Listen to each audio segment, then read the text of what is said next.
Good evening बच्चों। आज के वीडियो में आप सभी बच्चों का स्वागत है। बच्चों, कल के वीडियो में मैं आप लोगों को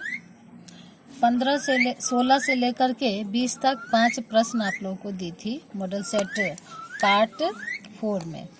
आज मैं उपस्थित हूँ मॉडल सेट पार्ट 5 के साथ, जिसमें से आपका पहला प्रश्न है 21 नंबर का। वो है रस कितने प्रकार के होते हैं।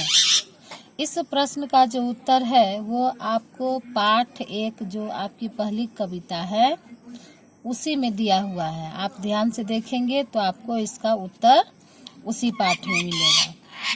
22 नंबर का जो आपका प्रश्न है वो है आजीवन शब्द का उपसर्ग क्या होगा। तो आजीवन में जो भी उपसर्ग है केवल आपको उसको लिख देना। बच्चों, आपको पता है कि ऐसे शब्दांश जो किसी शब्द के प्रारंभ में जुड़कर परिवर्तन लाते हैं उसे उपसर्ग कहा जाता है। 23 नंबर का जो आपका प्रश्न है वो है स्वतंत्र का वर्ण विच्छेद क्या होगा। तो स्वतंत्र, यहाँ पर बच्चों आप मिस्टेक नहीं कीजिएगा, क्योंकि संधि विच्छेद और वर्ण विच्छेद दोनों अलग अलग होता है।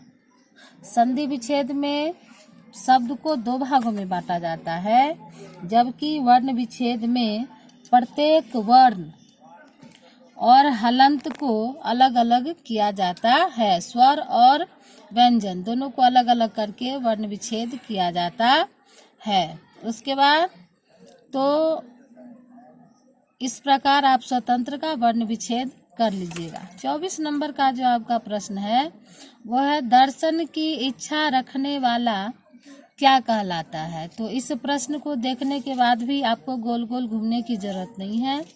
यह जो प्रश्न है वो पाठ 4 एक कुत्ता और एक मैना पाठ से लिया गया है, और मैं ये प्रश्न आपको बीच से उठा करके दी हूँ।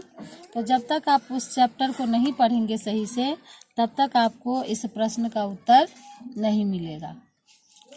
25 नंबर का और अंतिम जो आपका प्रश्न है वो है चिर प्यास का क्या अर्थ होता है। तो ये आपको शब्दार्थ से शब्द लिया गया है, शब्दार्थ से शब्द लिया गया है। इसका अर्थ आपको इसमें लिख देना है। उसके बाद जो है ये 25 क्वेश्चन आपको आपकी पाठ्य पुस्तक से हो गई, और अगला जो 25 प्रश्न आपका होगा वो व्याकरण से होगा। वो चैप्टर वाइज होगा। जिस तरह से मैं चैप्टर पढ़ाते जाऊंगी उस प्रकार आपका 25 क्वेश्चन व्याकरण से हो जाएगा। तो टोटल क्वेश्चन आपके पास 50 हो जाएगा। अब बात आती है कि कुछ बच्चों ने कमेंट करके मुझे कहा है कि प्रश्न नंबर 2 और 5 और 7 का उत्तर उनको नहीं मिला है। तो मैं वैसे बच्चे को कह देना चाहती हूँ कि आप लोग शरीर से सलामत होते हुए भी बैसाखी लेना पसंद करते हैं। बच्चों, दूसरा जो आपका प्रश्न है वो है छायावाद का महेश और आधुनिक काल का गोरखनाथ किसे कहा गया है। तो ये आपको 2nd चैप्टर से लिया गया है। जो उसके जो लेखक है सूर्यकांत त्रिपाठी निराला।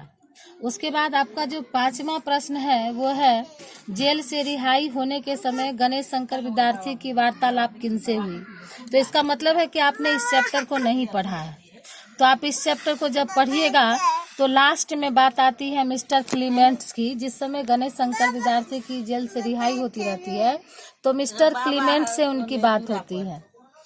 उसके बाद 7वां जो प्रश्न है वो है युगावतार गांधी में किसकी रणभेरी बसती है। तो इसका उत्तर होगा कि युगावतार गांधी में गांधी जी की सत्य और अहिंसा की रणभेरी बसती है। तो इस प्रकार आज यही समाप्त होता है। फिर हम मिलेंगे कल के वीडियो में। तब तक के लिए धन्यवाद।